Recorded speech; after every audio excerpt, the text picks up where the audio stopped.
Hello and welcome to The Magic in You, where I am here with Corby Mitchell, who is an occult herbalist and magical practitioner specializing in the ritual use of poisonous and psychoactive plants.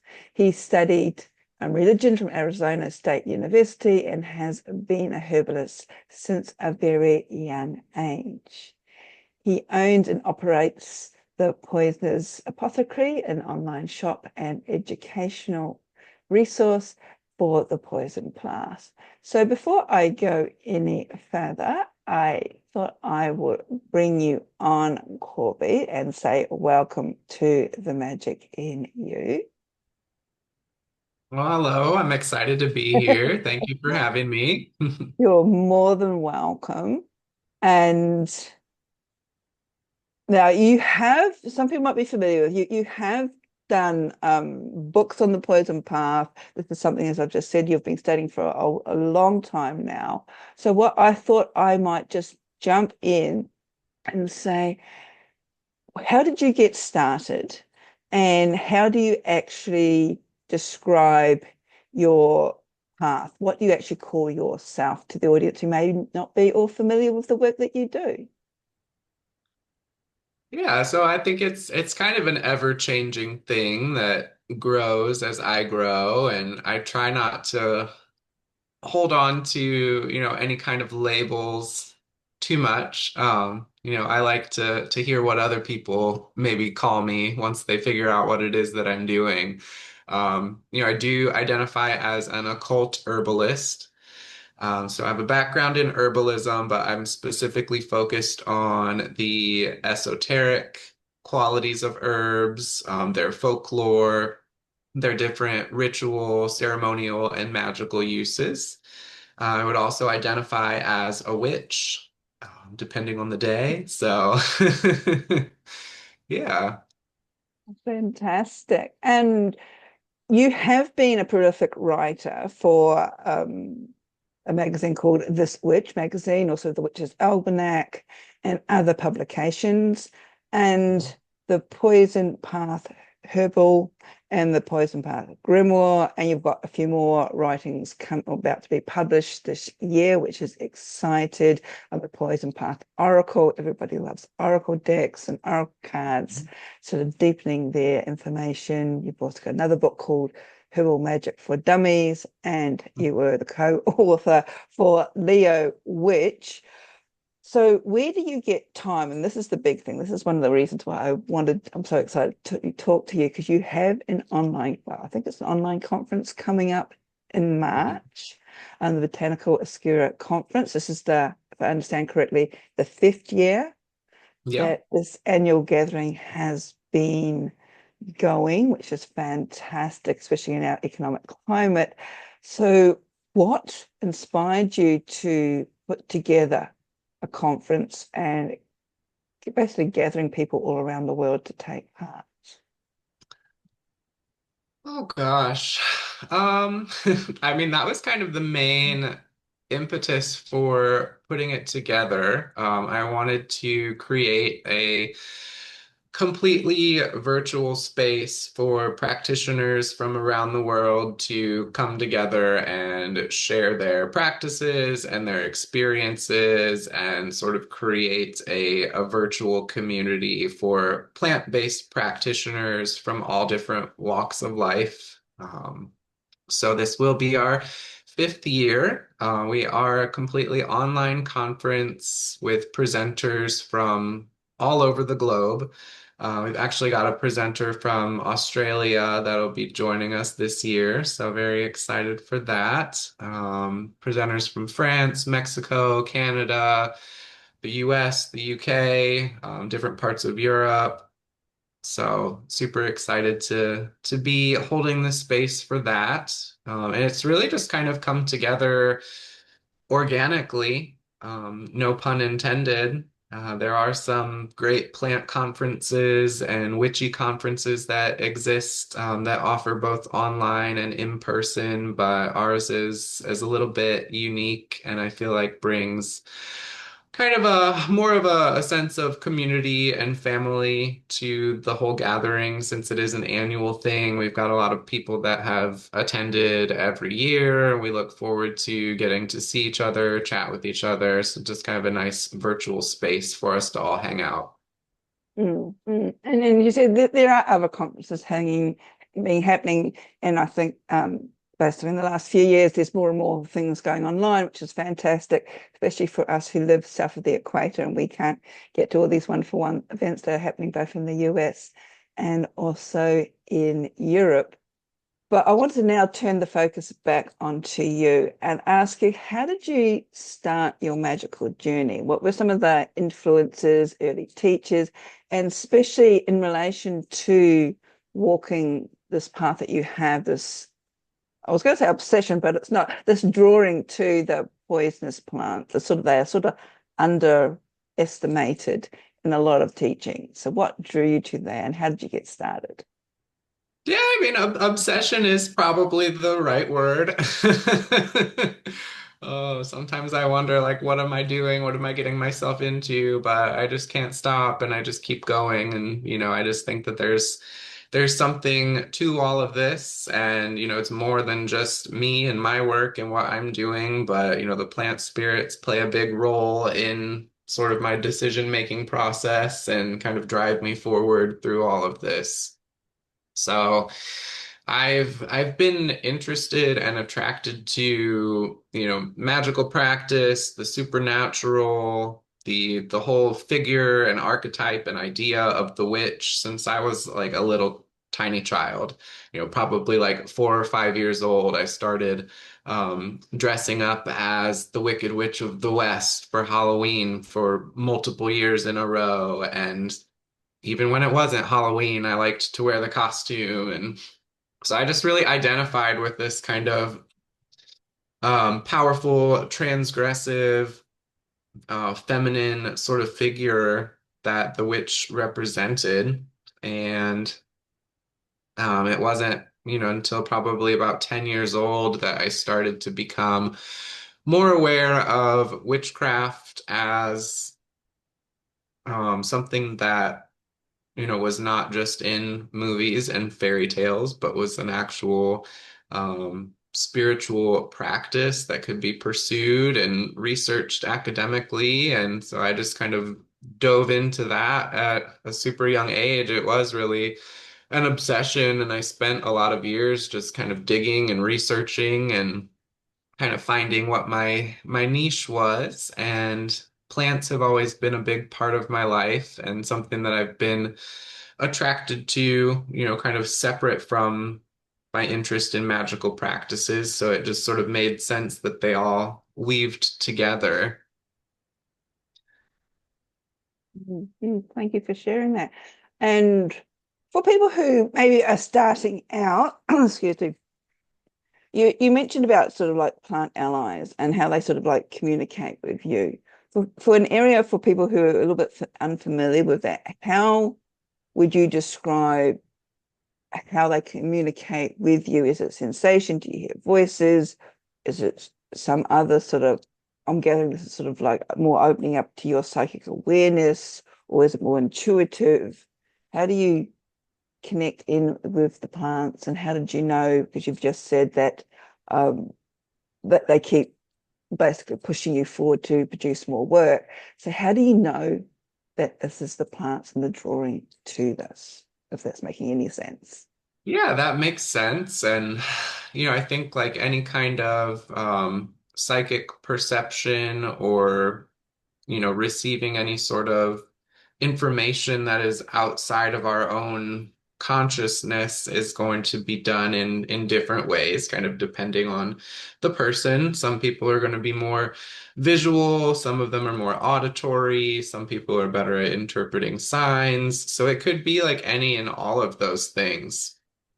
For me, it has become really becoming aware of my inner monologue and just the thoughts that are going through my head at any given time. And I start to notice when there is a lot of repetition, or I keep coming back to like the same idea or you need to do this, or you need to make that formula, or it's time to, dig up this plant and harvest it and do something with it. It just kind of nags at you until you get tired of the nagging, and then you just do the thing. And then afterwards, you kind of find out the reason behind why you did the thing that you were being told to do. So it's kind of an interesting um, transmission, but plants can communicate to us in all sorts of ways, can come up as waves of emotion, intrusive thoughts, dreams, even on a physical level, depending on the type of plant, consuming it, tasting it, seeing what different feelings and sensations and things that can bring up in the body, and really sitting with that is as another way for us to get information from our plant allies. No, thank you for that. So how do you think your path has shaped you over the years? Has it improved your life? Has it become made you more sort of aware? Maybe, I mean, has it even encouraged you sort of prefer being out with your plants than humans? How's it sort of, do you feel like it's shaped you, especially in this day and age that we're going through all these changes? Yeah, I've definitely always preferred the company of plants over humans. Humans are great, but like with everything, better in small doses. So I just find a certain peace out in nature that I don't find anywhere else.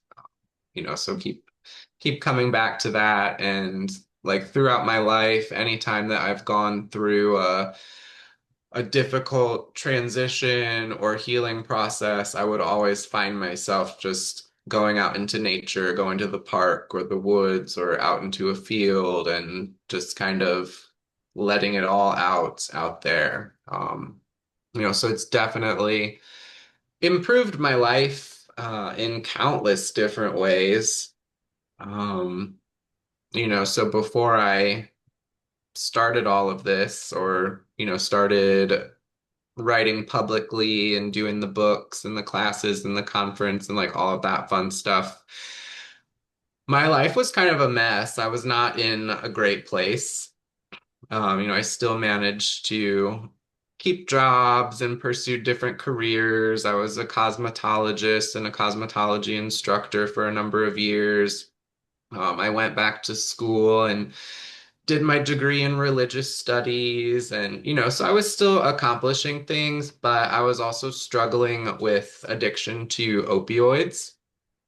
So I was on methadone for about 8 years, and during that time too, like relapsing and up and down and back and forth, and just all of the kind of chaos and destruction that comes with any kind of an addiction was, majorly affecting my life. But I managed to kind of cling on, and my spiritual practice, my connection to the plants and to nature was one of those things that held on throughout the storm and sort of acted as a life raft in a lot of different ways. And, it basically came down to a choice, and finally surviving until a point in my life that I was able to make that choice and actually act on it, as far as like what I wanted my life to be.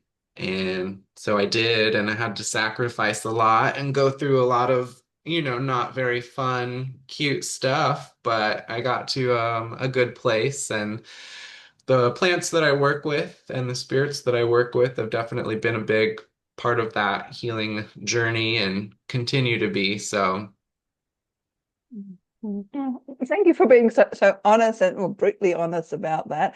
I think in this yeah. day and age, I don't know, a lot of people sort of like gloss over the really dark bits. And I don't know about you, but I know for myself, it's almost like we're having to, well, some of us need to go into that sort of really dark place in order to almost become re in touch with our soul again, our true purpose, our ultimate calling, whatever you want to call it in this world. And to come back out again, it's almost like we're having to shed everybody else's expectations to find who we, what was said, our true calling. And I'm just wondering, do you feel whether, because of this dark sort of like rabbit hole that you found yourself going through and progressing through, was it, and I'm thinking because of the plants that you deal with, especially in your writings, are of the darker nature, was there a combination? Did they sort of like almost like tell you or encourage you to sort of like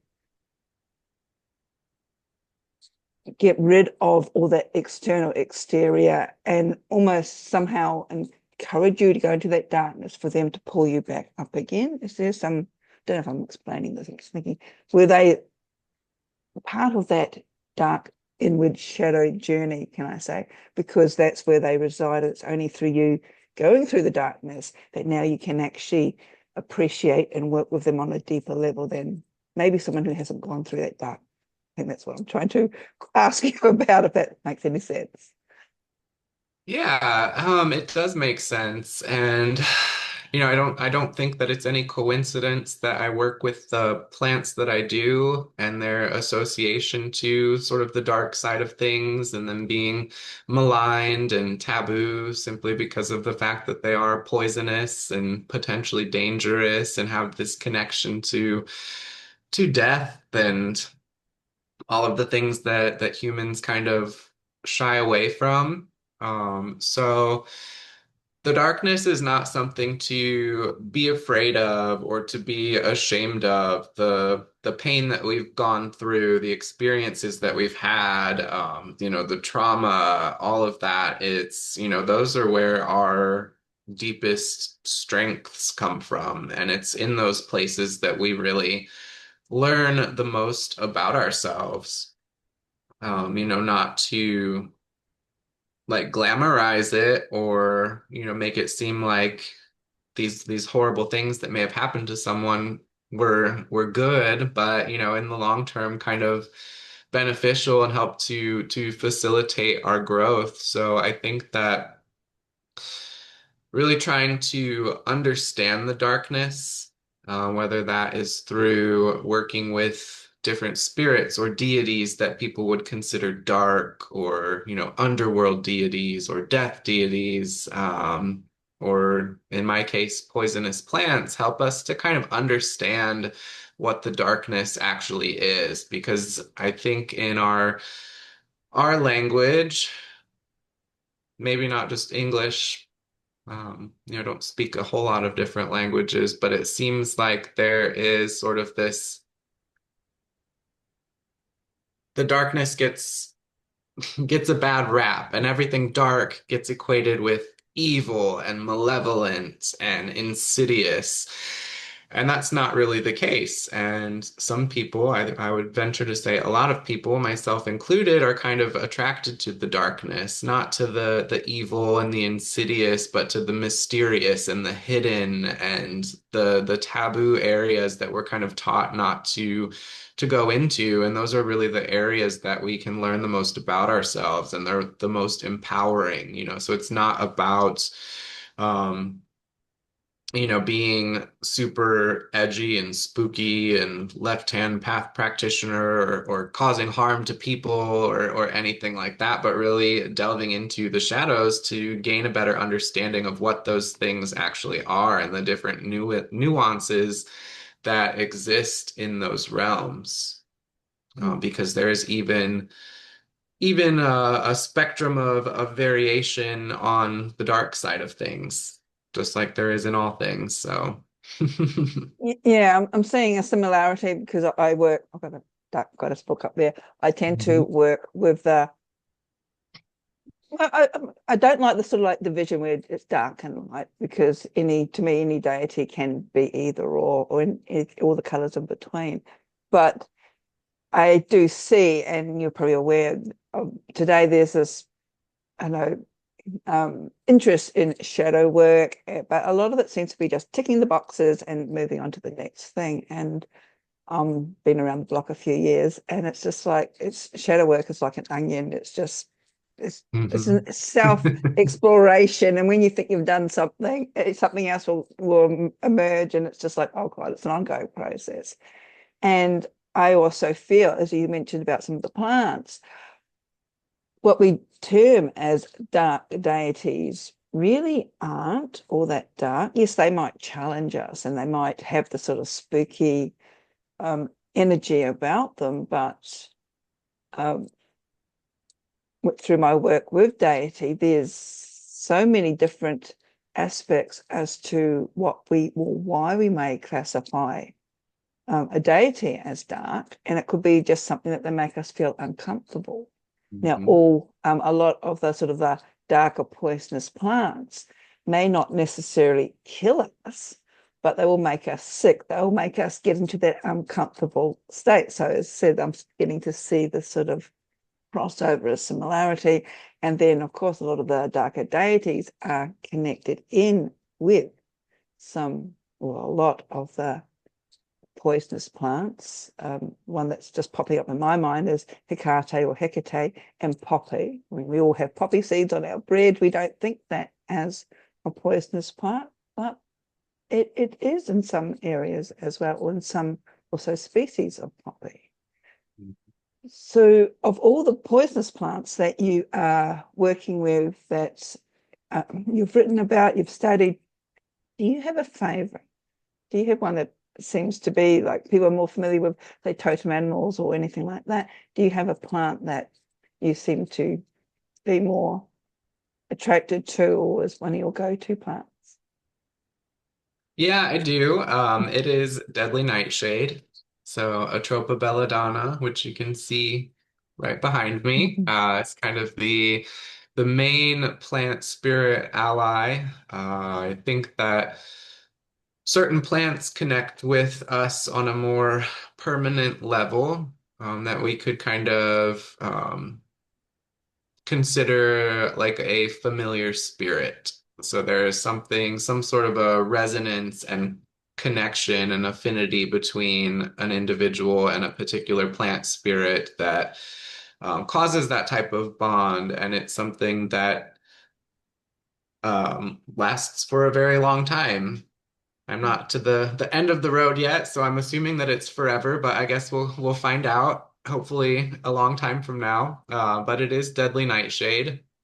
And that's because it really embodied all of the things that I was the most interested in and attracted to when it came to magical practice and witchcraft, and really represents the archetypal witch in a lot of different ways. You know, it's got the very malefic, dark, and dangerous side, but then it's also got this very mysterious and seductive side. So we kind of see these Venusian aspects and Saturnian aspects sort of weaving together in this really interesting and intimate way. So that's the one that really grabbed my attention.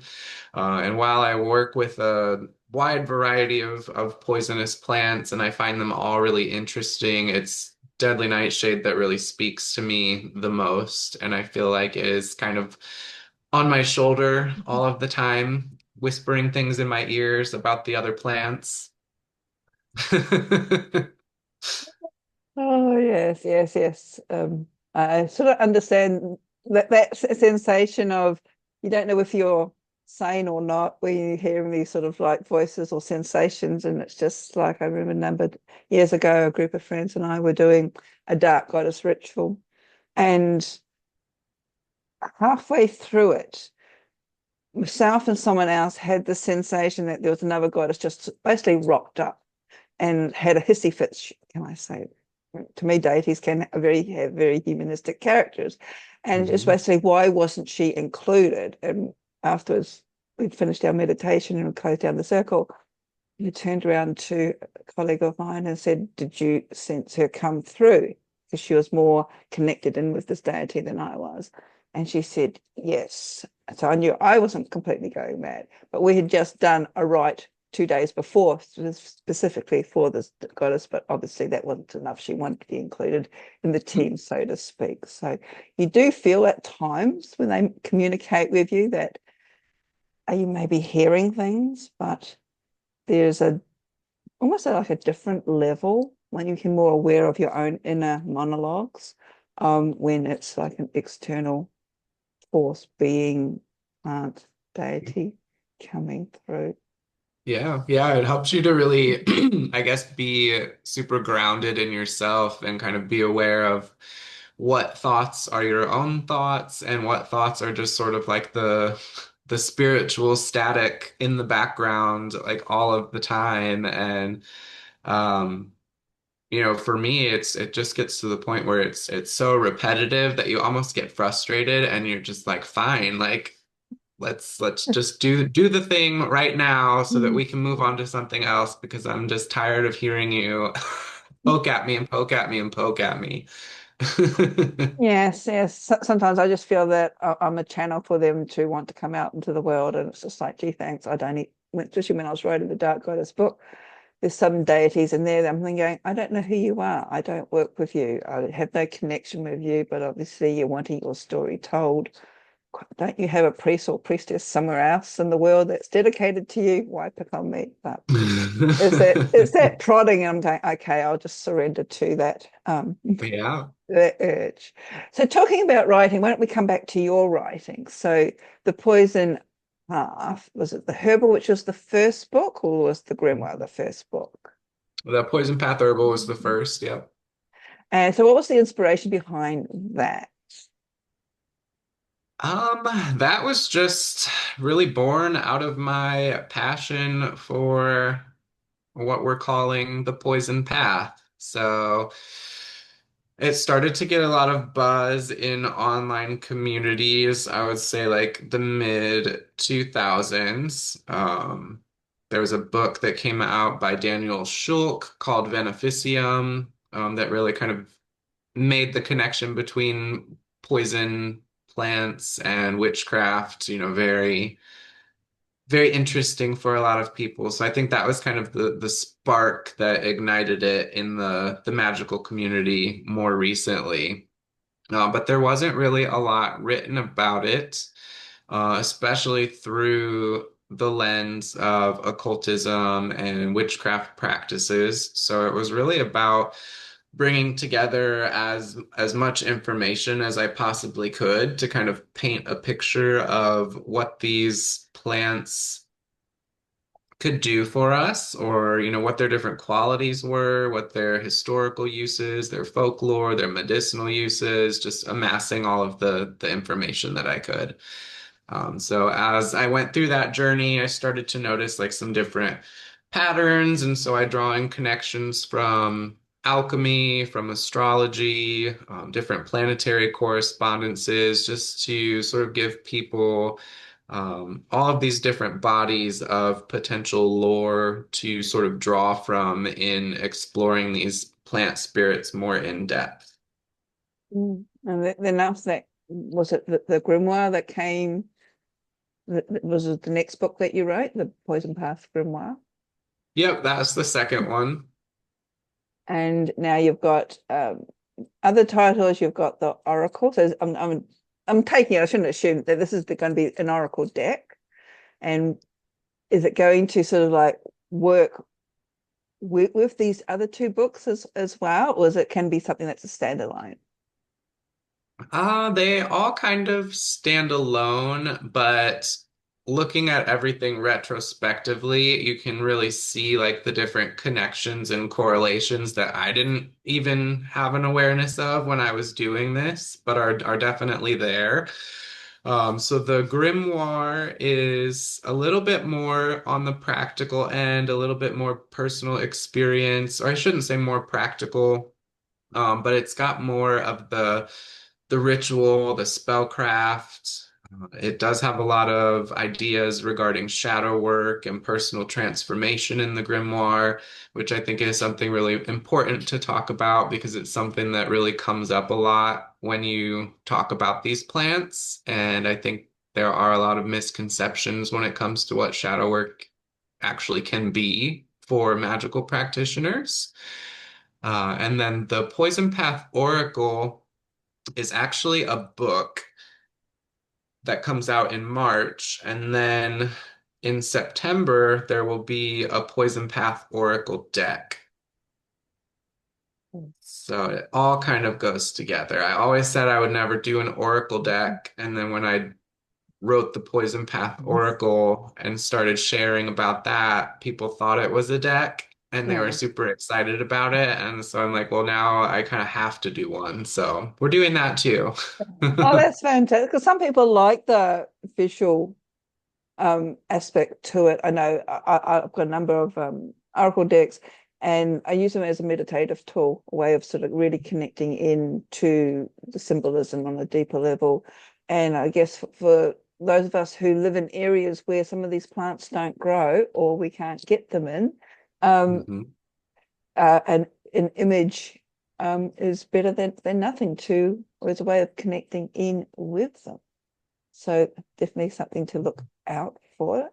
And you also have your herbal magic book for dummies as well coming out soon. So you've been extremely busy writing and on top of that, also organizing the conference. So can you tell me a little bit more about the conference, where people can get tickets? I will put the link below, but we have talked about it just briefly before. And is there anything else you want to mention about it? Yeah, so Botanica Obscura Conference is the name. The website is botanicaobscuraconference.com, and you can also follow on Instagram under the same name. We have it every March. So this year it's going to be March 6th through the 8th, which I guess would depend on where you're located, where all of that lines up, which can get a little hairy when I'm trying to coordinate with people all over the planet. But everything is live and online and then also recorded. So attendees will have access to the recordings for a year after the event ends. This year, since it's our fifth anniversary, we're doing a few more presentations than we normally do. So there will be over 30 different presentations. These are on like a really wide variety of topics. We've got clinical herbalists taking more of a practical medicinal approach when it comes to working with low dose herbs or poisonous plants to treat things like inflammation. Um, so we have the practical end of the spectrum and then get into more of like the spiritual end of it. We've got alchemists, folk magic practitioners, that's just a lot. So definitely visit the website where you can read all of the descriptions for each of the presentations. Um, yeah. Mm. So Yeah. hope to see And people there. It's usually a pretty awesome weekend. Everybody looks forward to. yeah, and I like the idea that it's recorded. So if you said if the time zones don't match up, or if you're busy that weekend, you've got plenty of opportunity to come back and catch up and maybe even rewatch your favorite presenter as well. So that sounds fantastic. And as I said, I put all the links below. But before we go, Kobe, um, and we have sort of mentioned on it, there is an increase in sort of like the aesthetic of the witch, the sort of, I say the gothy witch. I was a goth back in the day. I've got half a wardrobe through full of the black gothy stuff these days. I don't care. But also the sort of the darker aspect seems to be very popular, can I say? Are there any sort of, well, naturally, there would be words of warning for someone who's interested in walking down the poisonous path due to the fact that some of these herbs and plants can actually kill us or make us very sick. So, any advice for the person who's starting out, who is beginning to get drawn to it, the boundaries, or should it be just go for it and knock your socks off, so to speak? What's some of the advice? Sometimes, on social media, I just said, yeah, go for it. I really don't care. But that's probably not the most responsible way to go. But what's some of the advice for someone who's interested in wanting to sort of step out and explore, the poison path?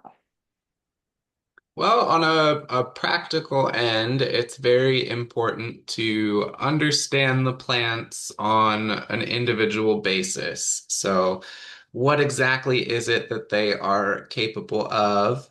Like you had mentioned before when we were kind of connecting like the word dark and the word poison. You know, it can mean a lot of very different things. It might be something that just makes you uncomfortable, or it makes you itchy, or it could be something that, just completely knocks you down dead. So that's a very, very broad spectrum of effects. So the individual understanding of each plant and its potential is the first and foremost when it comes to personal safety. And just like any new relationship, whether it's a spiritual relationship or a physical relationship, we have to understand the other party on an individual basis. One thing that I would say, as I guess kind of a warning, is that when you do start to feel that call and you're drawn in by these plants and starting to feel kind of lured in by that darker shadowy side of things, that's usually a sign that some type of personal introspection or personal healing journey is about to begin. Um, while that is great and we all want to heal and revolve, it shouldn't be, presented as this very glittery and pristine kind of a thing. It's a very, very messy experience. It can be a very painful experience. And once you start poking around in the dark parts of yourself, you can wake things up that you really would rather have just let rest. So it's very important to be grounded and be personally aware and even have outside support systems, whether it's coven members, even like a mental health therapist or close friends that you can talk to about your experiences, because there is always that chance of um, kind of going off the deep end. So we want definitely safeguards so that it can be a safe and beneficial experience.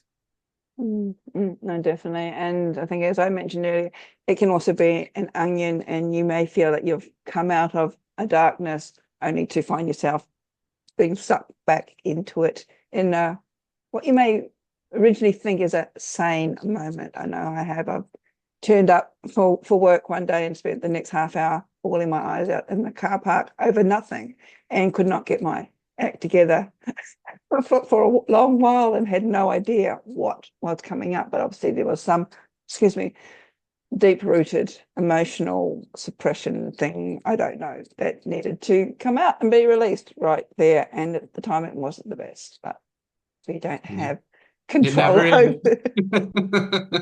they work on a different realm, and yeah, that they don't schedule between 9:30 and 10 or anything like that. So yes, very messy, very uncomfortable, not convenient, and but was it worth it? Do you feel being purged? What do you think, looking when you look back, was it worth it? Oh yeah, I think it's always worth it. And there's definitely still a lot more work to do. I don't think that it's ever over. But I'm happy with how far I've come. I'm happy with where I'm at. And the plants are there to offer us support. Yes, they have this connection to the dark side, but the dark stuff is already inside of us. So it's not that the plants are sadistic in any way, but that they're actually the ones that are kind of supporting us and protecting us through the process so that we can unpack it all safely. No, definitely. Well, we are coming to the end of our time. I'm just wondering, do you have any final words for our audience where people can find you? I know we've talked about your conferences. Your website will be listed below. What socials should people look you up on? And do you have a Patreon account or anything else for people who want to support your work through? Yes, yeah. So I have a Patreon. It's patreon.com/poisoners apothecary. Can also check out my website, thepoisonersapothecary.com, and follow me on social media at Poisoners Apothecary. And one thing that I guess I do want to leave people with is that these are very fascinating plants with very big personalities, and they have such an intimate connection to our spiritual evolution as human beings. So despite what part of the world you live in and what plants happen to grow there, we have the ability to connect with these energies, without having to encounter the physical plant or ingest any physical plant material, that these are almost like deities where we're able to connect with them through all sorts of different ritual and energetic means. So I think that it's important to remember that, for me in particular, living where I do right now in the US in Florida, I would say like 99% of the plants that I work with don't actually grow here. So don't let that discourage you. Mm, mm. And I'm just before we go, just something that just popped into my head. When you're looking at the plants, is it there will be a difference between whether it's the whole plant or the root or the berry or the flower or the leaves? So one part, I'm just thinking of like say rhubarb. We eat the stalks, but the leaves can be very poisonous. So when people are beginning to explore these plants, or really anything, any plant, you really need to know what part of it is beneficial, what part of it you shouldn't touch, as Mhm. opposed to just seeing it as one sort of being. There could be various parts in it as well. Does that follow through into the poison plants as well? Yeah, definitely. And it does. It does go for any plant. Plants can act very, very differently depending on different circumstances, with the individual's like current health status or whatever might be going on within them. Even innocuously sounding things like chamomile can have really dangerous effects depending on different factors. So yeah. So definitely you need to really study the plants, and of course you've written all about it, so they can easily go and buy your books to help them on their way. So Kobe, thank you very much for taking time out and speaking with me for The Magic in You. It has been an absolute delight for you here with us. Yeah, thank you so much. It was so nice to meet you. And if you want to be in contact with Kobe, find out more about his upcoming conference, also the books and the Oracle deck, please check out all his links below. Thank you for joining us.